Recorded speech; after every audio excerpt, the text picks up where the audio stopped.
Namaste and welcome to another impactful episode of Rustle Podcast Session Season 3. I Can, I Do. I'm Abhinav Sharma, the Vice President at Rustle Group, a youth-driven platform that empowers changes through dialogues, storytelling, and grassroots impacts. Today's guest is an exceptional leader and changemaker, Ms. Manmeet Kaur Nanda IAS, who has journeyed across India top ministries in both inspiring and deeply influential. She has served as a former secretary of the Department of Agriculture and Fisheries, contributed significantly to the India's economic growth through the Department of Commerce and Industries and the Department of Promotion of Industries and Internal Trade, and has held the prestigious role of a joint secretary in the Cabinet Secretariat. Currently, she serves as the Joint Secretary in the Department of Empowerment of the Persons with the Disabilities under the Ministry of Social Justice and Empowerment, Government of India, where her focus is on building an exclusive India that truly believes no one behind. Her work reflects the very essence of our theme, I Can, I Do, representing the resilience, action, and the empowerment. At Russell, we believe our real leadership is about the turning empathy into policy and vision into change. And that's exactly what today's conversation is about. The Russell Group podcast was founded by Mr. Rahul Suri, who began his journey as a changemaker at the age of 18, now 22. He continues to build his legacy, not just as a founder of the Russell Group, but as a voice behind this powerful conversation. From literature, festivals to rapid fire dialogues, this platform is driven by the youth, for our youth. So let's begin and join with the explore inclusivity, accessibility, and the true meaning of the empowerment with the remarkable Miss Manmeet Kaur Nanda IAS. Thank you so much, ma'am, for joining the Russell Group. And so now we will shall proceeding with the interview questions. So are you ready for that? Like we can start. Yes, thank you, Abhinav, and thank you, Rahul. Thank you for that very generous introduction, and I'm happy to connect with you today. Thank you so much, ma'am.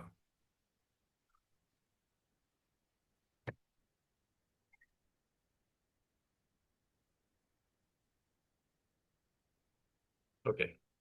So we are heading with our first question. That is, India's vision of the inclusive growth touches every citizen. How do your department ensures that the policy reach and empower the most marginalized, especially persons with disabilities and those in the rural or the remote sectors like agriculture and fisheries?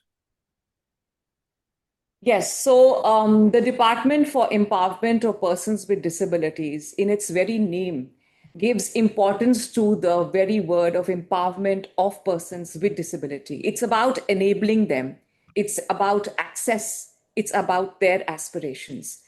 We as a department are truly motivated and inclined to ensure that the ecosystem is as accessible for them as we would want them to be. We see empowerment as a three-pronged approach, breaking physical digital barriers, fostering economic independence and self-confidence, and amplifying their voices in policy making. Nothing about us without us is our guiding principle. Empowerment is not a handout. It is not something that we need to create. It should have been given and it should have been a basic right. It's about leveling the playing field so that people with disabilities can script their own success stories, just like the Russell Group as we speak today. Correct. Thank you, ma'am. All right. So, okay. So after this, we are heading with our next questions. That is, with your leadership experience in the both state and the central ministries, what systematic change have you witnessed that have empowered differently able individuals to step into a mainstream education, employment, or entrepreneurship? So early in my career, I think the most impactful. Every job has its own learnings, and it does give you the value of the job that you really are in. While I was posted as district magistrate Hooghly, I visited a rural school, and there I saw a very young, bright girl, but she suffered from a locomotor disability. She was struggling to attend classes, and also because there was not an accessible toilet there.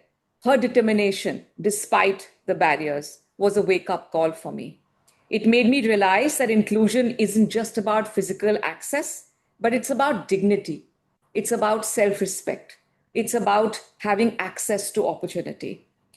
While I was in my other district of North 24 Paraganas, I managed to visit a number of NGOs which run special schools. And there was one where particularly stood out because I felt that there was a lack of empathy for the caretakers taking care of the girl children who were suffering from intellectual disabilities. Personal intervention at that point of time, getting hold of the district chief medical officer, trying to form a network with other NGOs working at the grassroots level, helped me bring on the families, their issues vis-a-vis monetary support for taking care of such children, All right. ensuring that the volunteers at the NGO were doing their work properly, just very simple interventions. And also trying to get hold of somebody sponsoring assistive aids or learning tools for them. Just a very simple intervention deepened my belief that if we are committed, we can definitely make a change. Later on, when I moved on from the government of West Bengal to the government of India, working in the industry and in the commerce department, I realized that there is a lot of change that we need to start as we officers ourselves.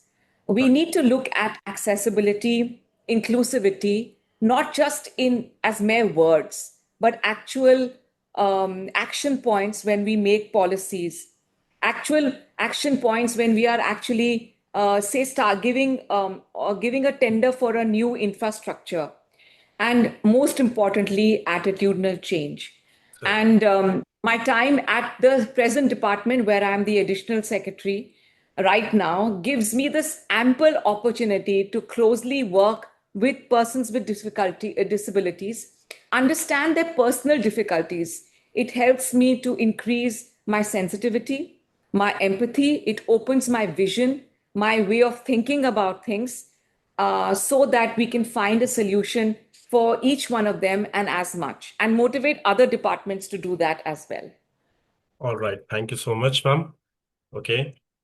That's quite helpful for us also. Okay. So, like fourth question is like empowerment isn't only about support; it's about participation. What steps can the government and the civil society takes together to ensure persons with disabilities are not just beneficiaries but also decision makers? Absolutely. I think nothing about us without us is that guiding principle that should take all departments into consideration while they are making policies for the entire ecosystem, including people with disabilities. Accessibility is a right, it should not be as an exception. And I think empowerment is about enablement. It's about access. It is about ensuring that there are opportunities for people to grow, to be employed, to learn, and to be having access to all kinds of resources. And I think at the department, we are having a PM Daksh portal where we are providing skilling needs and trying to interface with the industry in terms of their job requirements and training PWDs for those jobs so that they can be absorbed in those very industries. We are also giving and free coaching scheme where we provide coaching to people with disabilities so as them empower them to participate in all competitive examinations which will open avenues to government jobs. We are also at our different national institutes and our CRCs undertaking such skilling programs to upskill the requirements that PWDs would require to enter into the world of employability, of self entrepreneurship, and to take forward the challenges that the present ecosystem poses. All right. Thank you so much, ma'am. Okay. As someone is driving national initiatives, how do you see your youth playing a role in the reshaping sectors like industries, commerce, and innovation? And how can we create an accessible platforms where every young person says, I can, I do? I think youth is the biggest power and our biggest resource as a country today. All right. The percentage of population which is between the age of 18 to 50, 59 are the working population age group, and youth compromises about 30-35% in terms of population. And when I talk about youth, I mean people with disabilities also, because there's an integral part of our workforce, and they will play a very, very important role in taking forward Viksit Bharat dream and achieving it. And look at the startup ecosystem in our country today. We are the third largest in the globe. We are increasing leaps and bounds. The number of unicorns that India is having today is a matter of great pride. And I think it is those startups that are also creating and giving back to the society. Recently in Bangalore, the department had a conference on artificial intelligence, and there were so many startups led by young entrepreneurs and with partners with people with disability or otherwise participating in the same conference. And they were talking about how assistive technology and the use of AI can change the entire future of the PWD ecosystem. I'm very excited about the fact that technology is going to be a great enabler for persons with disabilities, ensuring that assistive technology upgrades itself in a big way, providing many ways in which we can increase the resources available to people with disabilities in terms of learnings. We can have software that will help them upgrade their skill sets. We will have assistive technology helping them and increase accessibility and mobility so that they can empower themselves with better education, higher studies, and also employment. We also have the NDFDC Corporation that provides soft loans for people with disability to start small entrepreneurship uh, establishments on their own. So I think the government is doing a lot in this field to ensure that the PWDs are a part of our Viksit Bharat dream in a big way. And the Accessible India campaign that was started in December 2015, that has continued even today, and it has evolved into the Sugamya Bharat 2.0 version, also ensures that we are, as a department, committed to ensure that accessibility both in the physical world and the digital world is present for all our stakeholders. All right. So, what's your point of view regarding if we talk about the artificial intelligence? Then you believe that this will gonna, help the disability sectors also to, help them and take it further, or you think? Okay, I mean, absolutely. I don't replace artificial intelligence All right. with human intervention. I think the human touch and the emotional intelligence that a human caregiver has cannot and will not be replaced. No, But that's artificial intelligence is a great enabler for us. With artificial intelligence, with its softwares, with its solutions, we are going to achieve great things for the persons with disabilities. I'm excited to see how the Meta Ray-Ban glasses will empower the life of a visually impaired person. I am also excited to see what Google is going to throw us to us in terms of interpreting a signing person. So, a person speaking only in Indian Sign Language, how artificial intelligence is going to translate that in real time into a audio voice which you can hear and I can hear, and then with our response in real time translated back into signing for the hearing impaired person. In that AI conference, I came across solutions which were there for intellectual disabled PWDs to ensure that they can express what they are feeling, help them collect their thoughts and their emotions. So, artificial intelligence is going to play a big role. In a matter of 2 years, we will see life changing technology coming into our country. And my only hope is, and my only dream is, that artificial intelligence solutions are truly accessible, are affordable, and are available to the entire population of our country at very cheap rates as well. That's very necessary. And at some point also, I think that my medical industry is also going at a fast speed. So like there is a lot of innovation is coming, like the artificial legs and the hands for the disabilities people. So I also look That's into true. this also. So do you think that this is also going to help and it's like good at somewhere for the people who are facing this, who's having the disability? So is it a right choice for the people, or you think that it doesn't matter anything at a point. No, no, it's absolutely. We need to leverage technology as much as we can as a Okay. human race. All And right. we should, as a human race, understand that the human emotional intelligence is definitely superior. All We, right. as a human race, should know where technology should not overcome our lives. Okay. We need to leverage it in every possible way to be assistive to us. It should be an assistive technology and accessible technology and intelligent technology that a human can use. Braille kits, audiobooks, prosthetics, any kinds of softwares that help us in better learning, in providing resources that are available to us even beyond the classroom.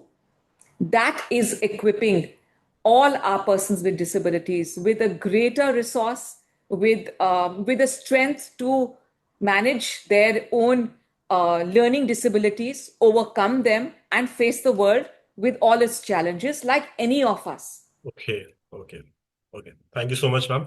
Okay. So our last question will be that can you share a moment in your public service journey that left a deep impact on you? Perhaps a story of a resilience or a policy you championed that turned into a real life change for someone.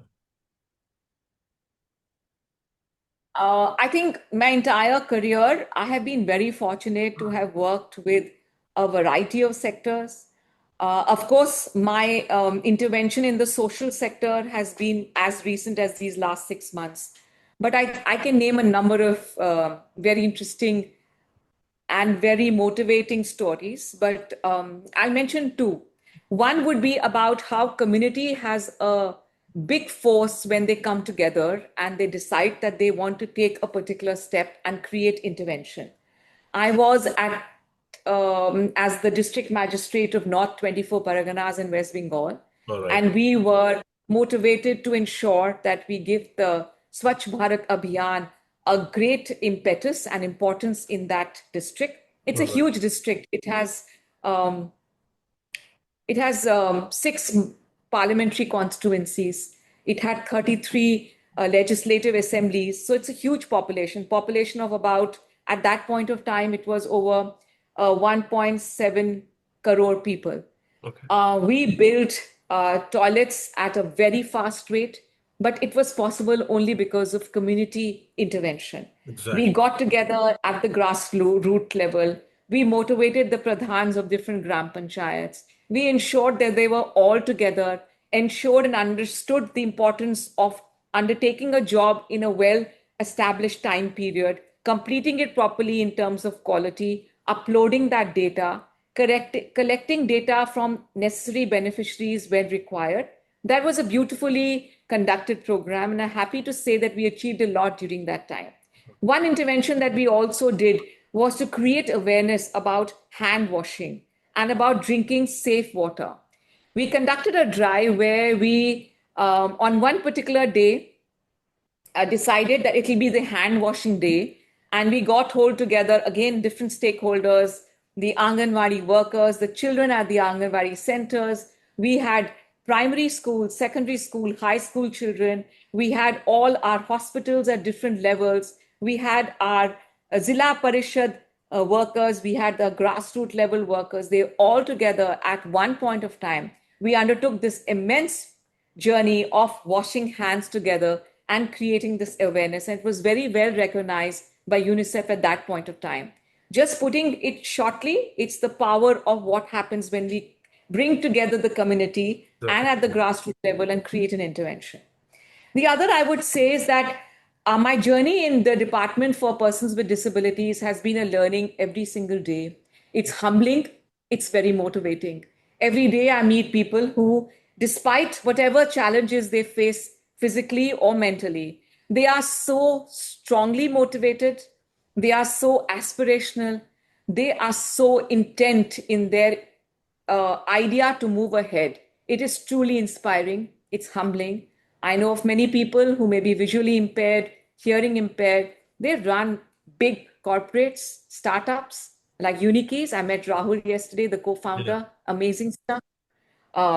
Radio Uran, again, an amazing entrepreneurship journey by the students of our National Institute at Dehradun. Amar Jain, visually impaired at the Supreme Court lawyer, doing great work, creating a lot of awareness about policies. We have many unspoken heroes which we meet every single day in my life in this office. I'm truly motivated by them. It gives me joy to be a part of them, a part of their lives, and create whatever small changes I can in their lives and in the ecosystem. So it was. I think it is like it is also for you challenging for you sometime to see such kind of like people, and you must be like heartbreaking at some point. Like when you join, like when you just come into this disability sector, was it difficult for you to face? Like initially, it was difficult for you. Like you have passed from the sector, like when you were an IAS officer, then a district magistrate, and then you step into the like disability sector. So what is the changing part for you? Or like it took some time to to overcome that, and because it is obviously it's not going to be easy for someone to just step into this and see a lot of things. So how you take that, like, but obviously it was a challenge for you to come in the sector. It was a challenge. It's a challenge every day. But I think the most important thing is I need to change my mind. I had to retrofit my attitude to a point that PWDs don't require your sympathy, they require empathy. They are smarter than you because they have greater intent, they Makes have sense. greater motivation, they are far aspirational than a common person with no disabilities. I think they are truly blessed for the fact that so many of them come forward to fight for so many like them. I mean, how many of us are there trying to fight somebody else's battle? I have so much to learn from the ecosystem and so much to get inspired with. And yes, I don't think um it will work if I did not change my attitude about it. Yeah. I was baptized by fire actually in the first 2 or 3 weeks of my coming in. I entered into a virtual meeting and I realized that the virtual meeting platform that I had chosen was not accessible. It All gave right. me my first learning that I need to ensure that on whatever medium I'm talking to them should be accessible to across people with disabilities. I was told very strongly that you don't have a sign language interpreter on the call. How do you expect us to hear you? I realized that there was something missing and it at my end. The email sent out for that meeting was not in an accessible format. I realized my mistake. So I think that was my biggest learning in the very beginning of my point of joining in this department. And I'm grateful for that experience because it's taught me to check these boxes before I enter into a meeting. Okay. It reminds me that I need to do this with every other meeting that I enter into and remind my colleagues from different departments that yes, you need to retrofit our attitude in this entire system. We don't need to think that we are doing something as a matter of uh, we need to make that change is because it has to be done, not because it's to be, we have been told that it has to be done. So accessibility should become a part of our lives, of our working as bureaucrats and as each one of us that sits here. That's Excellent. all. Excellent, ma'am. Excellent. Okay. So we are ended with the questions, ma'am. Now we're going to start with the